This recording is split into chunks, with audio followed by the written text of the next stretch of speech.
Fathers day June 16 അപ്പച്ചന്മാരെ ഓർക്കുന്നൊരു ദിനമാണ്. പലപ്പോഴും നമ്മുടെ കുടുംബത്തിലെ അപ്പച്ചന്മാരെയൊക്കെ ഒന്ന് ഓർക്കേണ്ടത് നല്ലതല്ലേ?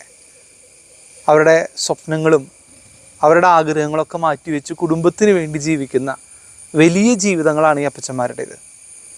ചിലപ്പോഴൊക്കെ അവരെക്കുറിച്ച് ഓർക്കുവാനൊക്കെ ആയിട്ട് നമ്മൾ ചിലപ്പോഴൊക്കെ മറന്നുപോയി എന്ന് വരാം. ഒന്ന് ആലോചിച്ച് നോക്കിയേ, കുടുംബത്തിന് വേണ്ടി, മക്കൾക്ക് വേണ്ടി സ്വന്തം ഇഷ്ടങ്ങളും സ്വപ്നങ്ങളും ആഗ്രഹങ്ങളൊക്കെ മാറ്റിവെച്ച് ജീവിക്കുന്നവർ, ഒരുപാട് കഷ്ടപ്പാടുകളിലൂടെയും വേദനകളിലൂടെയും ഒക്കെ കടന്നു വന്നവർ.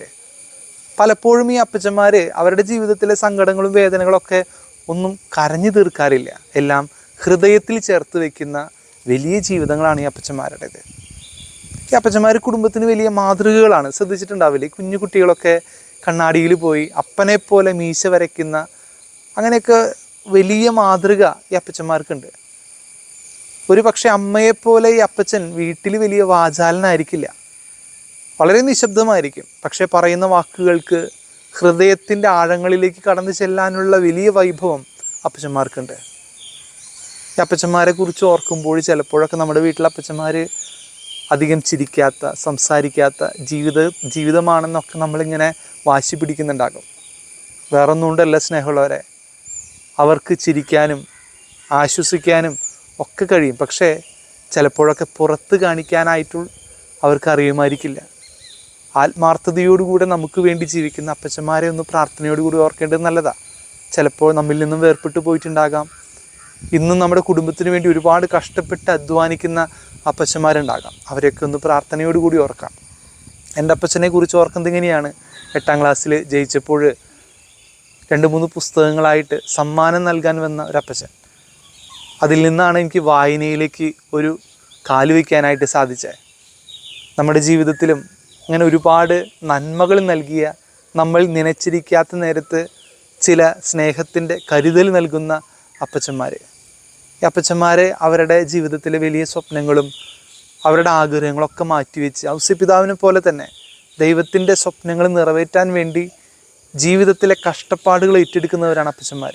അപ്പം അതുകൊണ്ട് നമുക്ക് ഈ അപ്പച്ചന്മാരുടെ ദിനത്തിൽ, ഫാദേഴ്സ് ഡേയിൽ അവരെ പ്രാർത്ഥനയോടുകൂടി ഓർക്കാം. അവർക്ക് വേണ്ടി ആത്മാർത്ഥമായിട്ട് പ്രാർത്ഥിക്കാം. ഇന്ന് വിശുദ്ധ സുവിശേഷത്തിൽ പ്രത്യേകമായിട്ട് നമ്മൾ ചിന്തിക്കുകയാണ്, ചെമ്മരിയാടുകളെ അയക്കുന്ന രംഗത്തെക്കുറിച്ച് ഈശോ ഓർമ്മിപ്പിക്കുന്നു. നോക്കിയേ, പീഡനമേൽക്കുന്ന മേഖലകളെക്കുറിച്ചാണ് ഈശോ ഓർമ്മിപ്പിക്കുന്നത്. അവിടെ സാക്ഷ്യത്തിനായിട്ട് ദൈവത്തിൻ്റെ കരം കൂടെ ഉണ്ടാകുമെന്നുള്ള വലിയൊരു ഉറപ്പ്. നോക്കിയാൽ അപ്പച്ചന്മാരെ കുറിച്ച് ഓർക്കുമ്പോഴും ഇങ്ങനെ തന്നെയാണ്. അപ്പച്ചന്മാർ കൂടെ ഉണ്ടെങ്കിൽ നമുക്ക് വലിയ ശക്തിയാണ്, ഭയമില്ലാത്ത അവസ്ഥയാണ്. ചെറുപ്പത്തിലൊക്കെ ഈ കുഞ്ഞുങ്ങൾ രാത്രിയിൽ ഇറങ്ങി നടക്കാനൊക്കെ ഭയപ്പെടുന്ന സമയത്ത് അപ്പൻ്റെ വിരൽ പിടിച്ച് നടക്കുകയാണെങ്കിൽ തീർച്ചയായിട്ടും ആ കുഞ്ഞിന് ഭയം ഉണ്ടാവില്ല. ഈശോയുടെ കൂടെ സഞ്ചരിക്കുക എന്നുള്ളതാണ് സുവിശേഷ ജീവിതം. ഈശോ കൂടെ ഉണ്ടെങ്കിൽ നമുക്ക് ഭയം ഉണ്ടാവില്ല. സ്നേഹമുള്ളവരെ, ഏത് പീഡനത്തിൻ്റെ മുമ്പിലും, ഏത് പ്രതികൂലമായിട്ടുള്ള സാഹചര്യത്തിലും നമുക്ക് കോൺഫിഡൻസ് കൂടുന്നത് ഈശോ നമ്മുടെ കൂടെ ഉണ്ടാകുമ്പോഴാണ്. അപ്പോൾ അതുകൊണ്ട് നമുക്ക് കുറേയും കൂടിയും കോൺഫിഡൻസോട് കൂടി ജീവിക്കാനായിട്ട് സാധിക്കട്ടെ.